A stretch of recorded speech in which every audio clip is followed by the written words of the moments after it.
profession? I'm a potter. Spartans! What is your profession? This is where we hold them. This is where we fight. We are with you, sire. This is where they die. For Sparta, for freedom. Today, no Spartan dies. Prepare for glory. Remember this day, Spartan, for it will be yours. This is madness. A long time. This is Sparta. You, what's your profession? I'm a potter. Spartans! What is your profession? This is where we hold them. This is where we fight. We are with you, sire. This is where they die. For Sparta, for freedom. Today, no Spartan dies. Prepare for glory. Remember this day, Spartan, for it will be yours. This is madness. A long time. This is Sparta. You, what's your profession? I'm a potter. Spartans! What is your profession? This is where we hold them. This is where we fight. We are with you, sire. This is where they die. For Sparta, for freedom. Today, no Spartan dies. Prepare for glory. Remember this day, Spartan, for it will be yours. This is madness. A long time. This is Sparta. You. Yo, what's going on, y'all? You already know what it is. Your boy Tunensports. Let's talk about it, man. I'm back like I never left. I'm back. So, yeah, man. I just want to get ready into it, man. So, I'm just gonna talk about George Niang and Emoni Bates, man. We now have the schedule, of course, and the season will be here before we know it. And Emoni Bates is on his team, whether it's on a two-way contract or, eventually, he finally get that, called up for the real thing. But we know about the additions we added. We added Niang, we added Max Strus, Todd Jerome, Damian Jones, we added a couple new pieces. So the thing is, like, starting off with Niang at least. Is Niang the perfect fit for the Cavs, man? That's the question, right? Is Niang the perfect fit for the Cavs? Is he going to be the perfect fit for the Cavs? You know what I'm saying?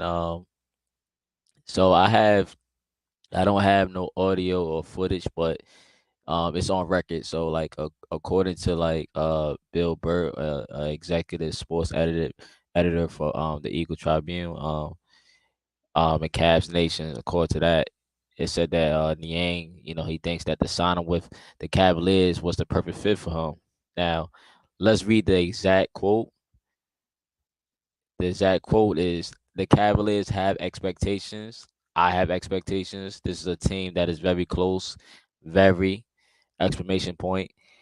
They have some really good young talent, and we're looking for and they were looking for veteran shooters, and I was looking for a team that is dedicated to winning. So it's a perfect fit," Niang said.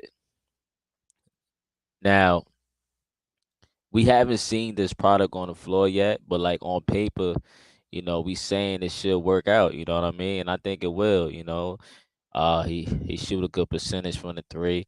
So like some of y'all might have questions on the defensive side, of course. But that wasn't really the reason we got Niang in the first place. We got him more so for his production on the offensive end, being able to be a power forward. You call him a stretch big, however you want to call him, that can make shots. All that good stuff that Evan Mobley is still working on currently.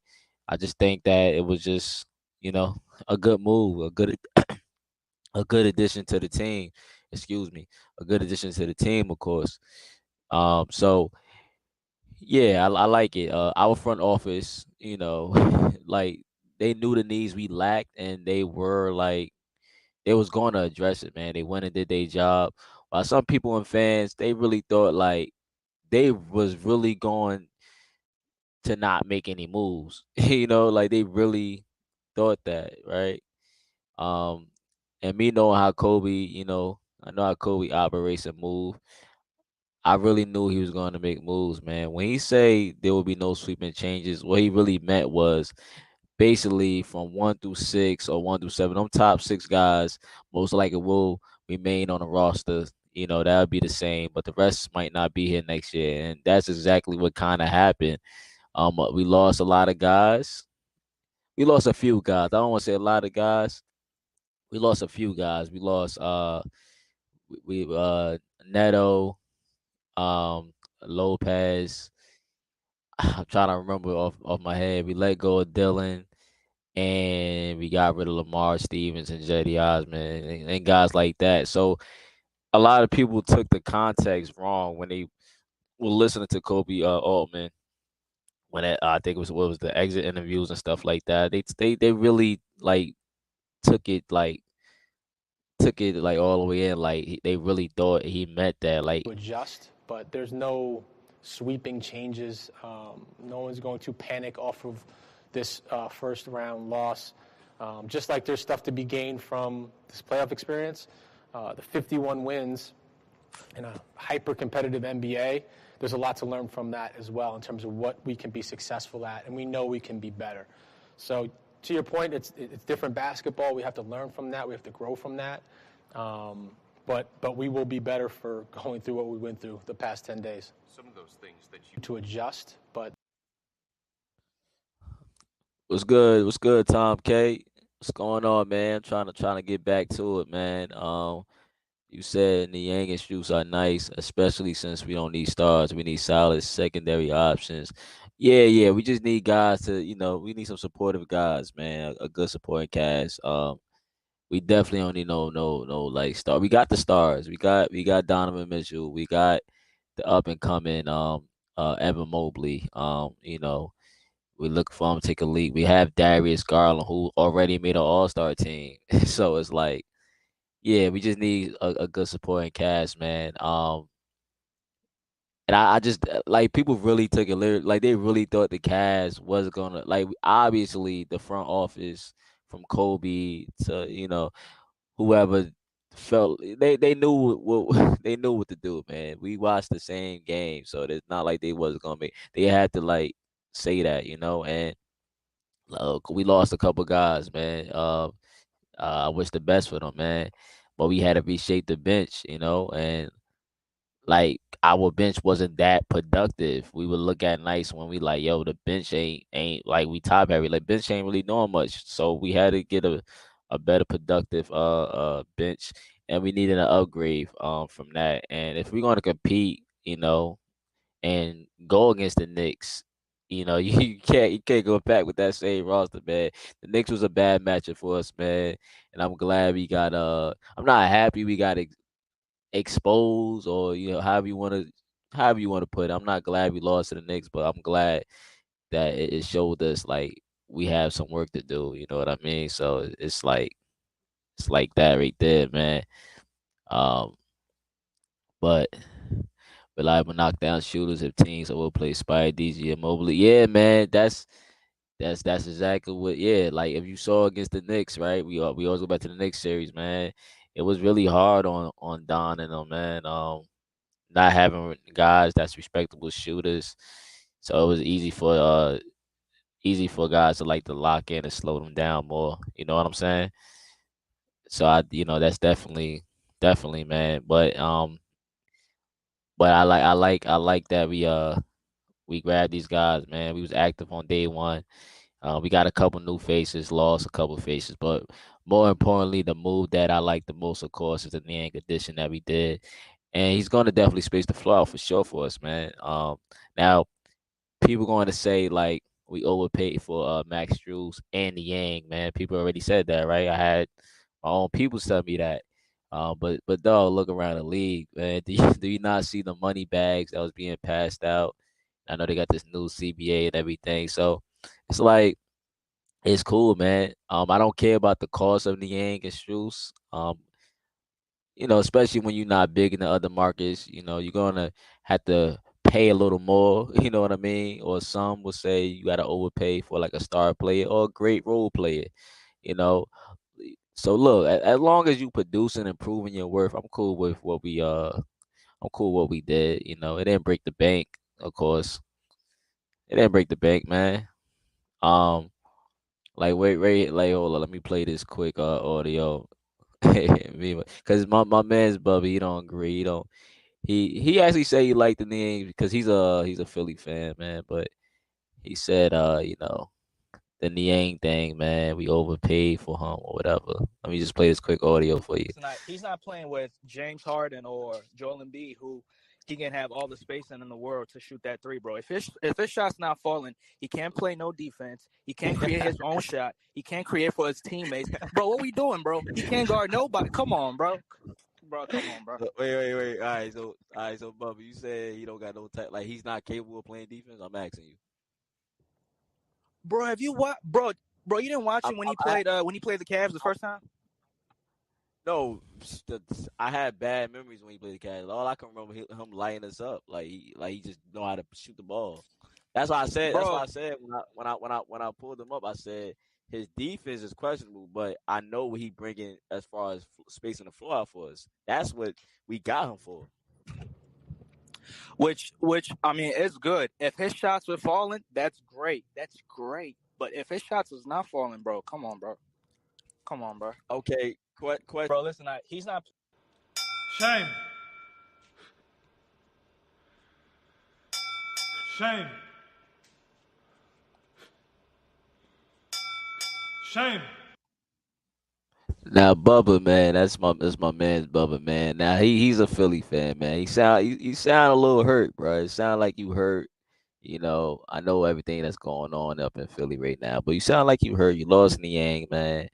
Whether y'all was gonna get him back or not, Niang he's on the Cavs now, man. A better team. So yeah, he's a little salty probably, but I hear everything he was saying. Like I said before, like we didn't sign Yang. Like, oh my gosh, we gonna add him to this defense. We don't need him for that. We needed him. Obviously, he fit a need, not the defensive need, of course. He can shoot the ball, bro. What was it? 40%. I think it's 40%. I have to look it up again, but off the top of my head, I think it's 40% from the outside. So yeah, that's what we got him for, man. So it's like I'm not really worried about. To the corner. Niang, sidestep three. Oh! Philadelphia's up 136. Oh! To the corner. So yeah, man, we got him for his shooting, whatever, man. So Niang, man, like he would not be starting, and no, I don't want to, like me personally, I don't want to see him at the three. If JB does that, playing with like the lineups, playing with the lineups, of course, all right, but I'm not really looking forward to it. I mean, I have to gotta see what it is, but I'm not looking. I would rather him, like he should be better for like the four, for us. Like despite if you had questions about like his rebounding and everything, I don't know his numbers off the head, but definitely he's going to be playing like alongside Allen and Mobley. But we could have definitely used Niang for the next series. I keep telling people like, and they always want to like put all the blame on Spider. It's always Donovan. It's always Spider Mitchell. It's always him. Like, yo, he's the reason for this. He's the reason why y'all lost. And yeah, he deserves some blame. I'm not even gonna take blame away from Donovan Mitchell, man. That's I don't want people to think I'm always, gonna defend Donovan Mitchell. But I'm just saying, man, like I just keep trying to tell people, like I get it. He's the leader of this team. It's his team. He plays like crap in New York. I get it, but he's not the only one to blame. That's all I'm saying. He's not the only one. He's not the only one to blame. You know what I mean? I say all the time, I blame coach, and then I blame Spider. I blame Jared Allen. And it was Mobley first playoffs. But if you want me to say, oh, Mobley, even though he didn't play the worst, in my opinion, I thought he did solid guard and ran through at times. But because of his lack of ability to space the floor, then sure, if you want to give him a little a little blame, whatever, bro, he get blamed too. And that's why we paid Niang. That's why we paid Niang. Checkmate, man. We paid Niang come in and shoot that rock for us. So that's one of the reasons.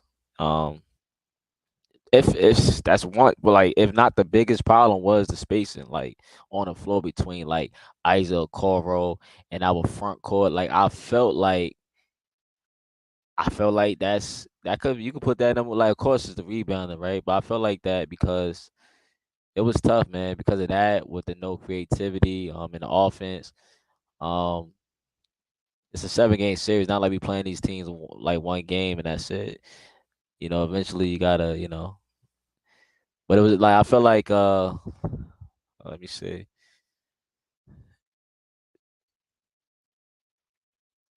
Spider could have deferred. Spider could have not forced it, bro. Who was hitting shots if he did kick it? Yeah, yeah, yeah, yeah, yeah. A lot of people feel like like I know you probably seen other people talk about it. A lot of people be bashing on Spider. And people talk about Spider need to learn how to win and make his teammates better. I think Richard Jefferson even said that try to compare him to Damian Lillard and stuff, or compare Damian Lillard to Donovan Mitchell. But he need to learn how to do other things, man. But yeah, it was tough, man. I mean, who he's gonna kick it to? We have two bigs that can't shoot. JB rotations. I was confused sometimes. We brung in guys inconsistent or guys not being respectable. Like nobody, like Isaac Coro, like, and I wish he didn't pull Isaac Coro like that. Like you take him out the starting lineup. But I mean, he's the coach, man, and he was.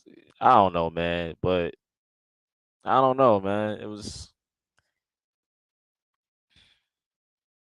I don't know, man, but there was no creativity, within the offense. So with that, it would be a little harder for like Garland and Mitchell to get off. And I'm not trying to make excuses for Donovan, of course. I'm not making excuses. I'm just saying you want Darius to drive every time or Donovan Mitchell to do this. Like look when you got poor spacing like that, it can clog the lanes. And I feel like that was a factor because you got rid of your I'm gonna say best stretch big because I'm gonna say you got rid of your best stretch big, Kevin Love, and Dean Wade was unplayable, of course. But look, you want the truth. Look, this is the truth. The Cavs didn't like. I had somebody like when I did my own little show on the Pull Up Podcast. We was talking about Donovan. I had people tell me, that the Cavs choke. I don't look at the Cavs choking. I didn't see like we got embarrassed. Like we got, what I'm saying? We got embarrassed. But look, I don't think the Cavs like they didn't choke. The Knicks beat us, right? But they didn't beat us. They beat us, but they didn't beat us. You know what I mean? Like I think we beat ourselves. Yeah, they beat us on the rebounds, but the Knicks didn't. They didn't have to do too much. Like all they had to do was stop Donovan Mitchell, and they win. They basically win. They basically win. Stop Donovan Mitchell, slow him down, him and Darius. Um, they win because of the poor spacing and everything, and the inconsistency and less aggressiveness from Darius Garland and no other guy besides Levert. Shout out to Levert because I think Levert did. He did solid. Besides Levert, nobody else was gonna make you pay from the outside. They wasn't scared of us at all. So like that's why getting Yang and paying Yang what he deserves, or if you think he deserves it or not, then it makes sense because he's filling the need as a big, that's a big upgrade or whatever. How you doing, Miss Tay? Salute, Miss Tay. Appreciate your views. Appreciate you showing up, Miss Tay. Appreciate you. Appreciate you. But like with the you know, with that or whatever, man. So like right here and like in that series, like I see it. It said like Isaac Coro 30.8% from the three. Shetty Osman, 30%. And then you got Danny Green, 25% on just 4 attempts. That's what it said. That's what it said in the article, man. So like it's just like yeah, like who you gonna like who's gonna pick it up, right? Who's gonna pick it up, man? So look, all Niang is doing is replacing Kevin Love. Like that's all it is. All he's doing is replacing Kevin Love and Dean Wade minutes. That's all. Now offensively, I think Niang is better than Dean Wade. I You might could disagree, but I don't know. A lot of people is checked out on Dean Wade, but I think offensively, and Niang been more consistent than Dean Wade. But on the defensive side, I think Dean Wade might be better. Let me know if I'm wrong, but but according to my guy Bubba, of course, Niang can't be serviceable on like defense. He's not serviceable. So I don't know, man. And I know what way he's capable of defending. He could play the 3 and the 4, whatever. So I don't know, man. Like I like I said, man. Adding the Yang makes sense. It makes sense. Will he be the perfect fit, man? That's a good question. One thing I do know is what I like about Niang addition, man. I know he's gonna bring a little something different to the team. He's gonna bring some grit, he's gonna bring effort. He definitely gonna bring the energy, man. I think he brings something that the Cavs we don't have that much on the Cavs, man. I just keep going. Let me go back to this clip right here. Like Philadelphia run. And watch this, coach. I love this. Watch this. He had a thing or two to say. Big night and has a lot to say about it. John with Kevin Durant, with Ben Simmons, and then knocks down a big 3. Niang providing scoring. Philadelphia. Thibault gets it right back for him again. And it's 2-on-1. Make the pass. Najee with the block. Niang is furious that his teammate didn't find him. And he's right. He's absolutely right. That should have been an easy layup. A 2-on-1 from outside of 15 feet. Talking as they were coming to the sideline. Let's see if we see it here. It continued, and you see Niang being held back by Montrezl Harrell, and then Embiid steps in as well.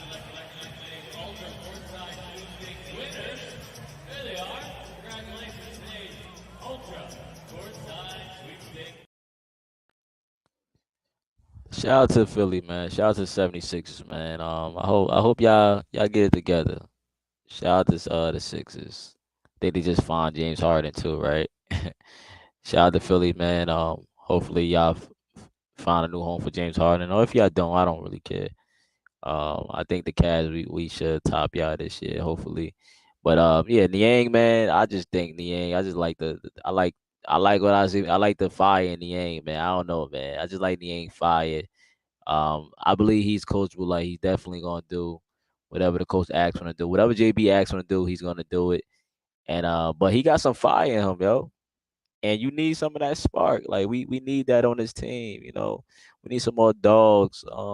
I've been talking about it all year, of course, and some more vocal guys. Like we need some more guys that's gonna tell you what it is more. You get what I'm saying? I guess we got too many nice guys on this team. I don't know. I mean, it's nothing wrong with that, but like you could use some enforcers and some gritty players. I see how the way Kobe built this team. I see how they wanted this team and less drama. But you need some type of you need some vocal guys out there. Like I think the Yang is somebody you added that's needed. Even Max Strus, but yeah. Some people feel like we got too many nice guys on this team. Like because the Cleveland Cavaliers, they're a little different from other teams, They're a little different. But they are definitely about their business more. They're not looking to party or like they definitely about their business. So that's what I like about this team. But again, man, I think Niang will work out. You know,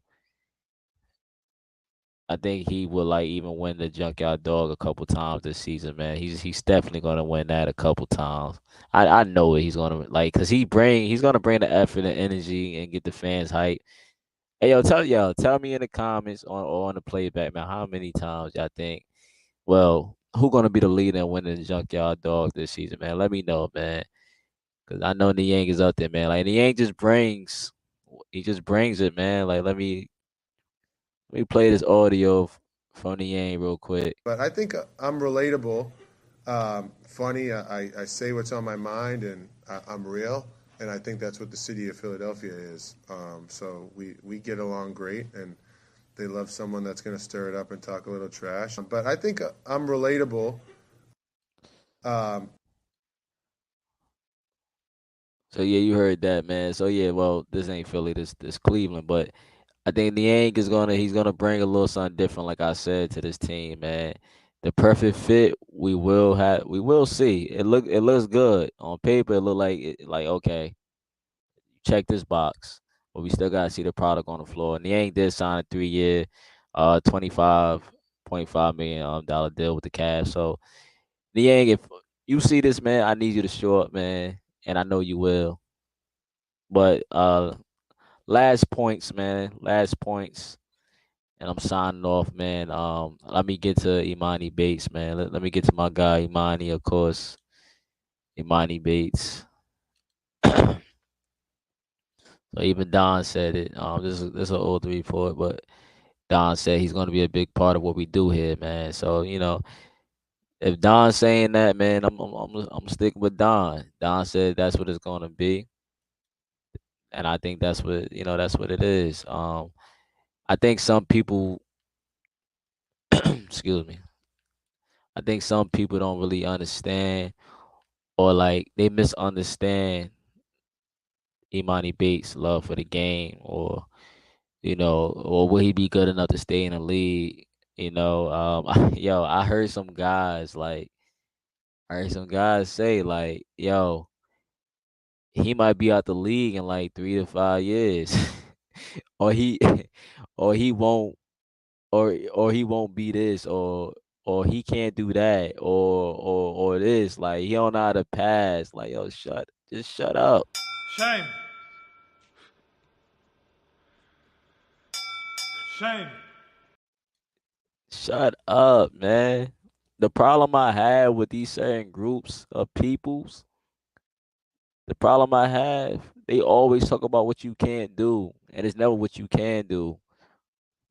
um And I'm speaking to I'm speaking to some Cleveland fans or analysts or who give out negative takes. It'd be so whack and corny at times, but I'm not gonna be biased and I will keep it real. But if it's my opinion, it's my opinion and perspective, whatever. Just respect it. But one thing I won't do is be a part of the negative side when it comes to covering the Cavs. Yeah, there will be times I might show my frustration, but like I'm not going to give negative takes just to go with negative takes or for views or whatever it could be for. So like with Emoni Bates, man, and make sure y'all follow Imani, man. Follow Imani Bates. Um, right here he said I dream big. I won't ever let them tell me who I can and can't be. I want to be great and it's gonna happen one day at a time. Yeah, and then you see he got the song God Did, of course. So like Imani is like so with Imani Bates, he's working, right? He's been in the gym. He's always in the gym. Even if it's like getting like, some runs and he's still in the gym. He's been in the gym and if you catch some of his lives, you will see him putting some time in. He even been in the gym with Spider already. I forgot who else he was in the gym with. He was in the gym with some other guys, but he been in the gym with Spider. You already know he he looks up to Spider and them like ask for advice and everything. Even KD, he talk with KD and I believe he talk with Melo and stuff like that. So he has some guys in his ear that should be able to steer him right, man. But like, don't tell a man, don't question the man. I mean, you could question a person's love for the game, man, but Imani began a lot of like I don't know. He began some hate, but I think Imani's in a good situation. That's the great thing about this whole us drafting him in the second round. and possibly being still the draft. He's in a good situation, man. Like I said, well, like Kobe said, there's no high expectations, and he knows that. If you want to call it a slow grind, but he's gonna when the time is right. The time he want to be great. He's going to be great. He want to be great, man. It's one day at a time. You see what he said here, one day at a time, man. He's steady working. What does it mean now, though, to know where you're going to be and know what you got to work on for sure. Take the next step from there? It feels so good, especially just knowing this is my new home for right now. Just being with my coaches and everything. Like for me, it's a blessing. Like I love it here for sure. Especially they took a chance on me, so this is like everything to me for sure. How do you describe your journey from plastered on the cover of Sports Illustrated to here with the Cavs? It's just a long journey. I was in the spotlight since I was 12 years old, like he said. Like a lot of people been knowing me since I was 12. So for real, I'm really most happy I've ever been in my journey, like throughout my whole basketball career. Like, because I feel like I can just have fun right now. Like, no expectations. I'm with talented players. I can learn from everybody. Like, it's a lot of vets like Donovan, Darius, Evan Mobley, like even like Sharif, like people now in the G League team, like Sharif, people that have been here already. So I'm just trying to learn as much as I can. What does it mean? So yeah, man, he's ready to. He's trying to learn. He's soaking it in, man. It's not like he don't care. He cares about basketball. I mean, some people might, like some people, you're gonna have your opinion. So I can't even like, you're gonna have your opinion. But like Emoni Bates, man, like I already named the guys that he already talked to or whatever, man. He been in the spotlight since he was a kid. Them calling him next KD and all that other stuff. Like, so like coming here, like it's less pressure. Like it's not like he getting drafted to a bad team or he had to come in right away and be that guy. We already got the guys. He's just coming in as a piece and he's working his way up. Like he just said here, he's gonna be, because he's gonna be in the G League, right? So he's learning from Sharif and other guys. So he's gonna continue to get some advice, man. As he was getting advice in the summer league, if you saw from game to game, you seen like different stuff that he did differently, man. Coaching staff, everybody want to see Emoni Bates do good. So, like with that, man, I don't want to speak for him, of course, but from my observation, he don't care what y'all say or if y'all hating. Like he's going to be great. Now, me personally, I still have questions about our wing spot. Still, I know we had Max Strus and Coro. So I still have questions about the wing spot still, and I'm not saying Emoni is the answer or he's not the answer, because we right now we can't use Emoni right away. I believe they're gonna work his way up. But one thing I do know for sure is he fits a need for us, and his teammates believe it as well. I just put up that post with Don said, right, what Donovan said about Emoni. So yeah, so like all the good things right there. So if you watch the Summer League games, of course, all of our new players showed up along with JB and Kobe Altman. Everybody showed up. Niang, from every game we played. So yeah, they came to watch our team, but they also wanted to see what Emoni was going to do, and they think Emoni can help this team sooner than later. I hope he can help this team sooner or later. I know it's a process, right? So. And from game to game in that summer league, you saw improvements in certain areas. Yeah, and you saw some mistakes too that was made that you could point out. But he got better in every game. And people went crazy about the shooting in the first game. That was okay. I didn't have a problem with it. I knew he would adjust. Like it was the first game, get the little nerves and kinks out and all that. Summer league. So and he's a shooter. So shooter's gonna shoot. Everybody knows shooter's gonna shoot. So. But he improved from game to game in certain areas. Even in the final games, like even started dishing it out more. People talk about his assists or him passing, not knowing about the game. He was actually passing more instead of just jacking them shots. But we won the Summer League championship. Shout out to the Cavs Summer League team. But like before I close out, I just want to say I don't know. I don't know when Emoni first game will be when he finally plays a game on the real roster and, finally, hit that first shot or how much playing time he could get. But I do know for sure we're going to see him this year. We're going to see him in the G League, of course. And I'm going to probably pay more attention to the G League this year. Usually, I don't really pay that much attention to the G League. I pay attention here and there, but I'm probably going to pay more attention, especially with Emoni. And we have Craig Porter Jr. and stuff like that. So I'm probably gonna pay more attention to the G League this year. So yeah, man. That's what that is, man. So yeah, y'all let me know what y'all think though, man. What y'all think about Niang? Is he the perfect for the Cavs? Is he what we needed? Is I'm not saying he's moving the needle, but I mean it's a good addition. It definitely improves the team. But I want to know what y'all think. Let me know if he's like what do y'all think? What y'all expect from him this season? Is he a perfect fit? And how y'all feel about Emoni Bates? Like I said, Emoni Bates is in the gym and he's been working, like I said, right? So again, man, thank you for all viewing. Thank you for showing love, coming through. Just leave a like. Don't forget the like button, man. Thank you, you for viewing. And yeah, man, I'm gonna be back. I'll be back, man. Get back into the talking about these Cavs again, man. But I'm excited for the season. I know y'all is too. I'm very excited, man. But again, man, let me know what y'all think, man.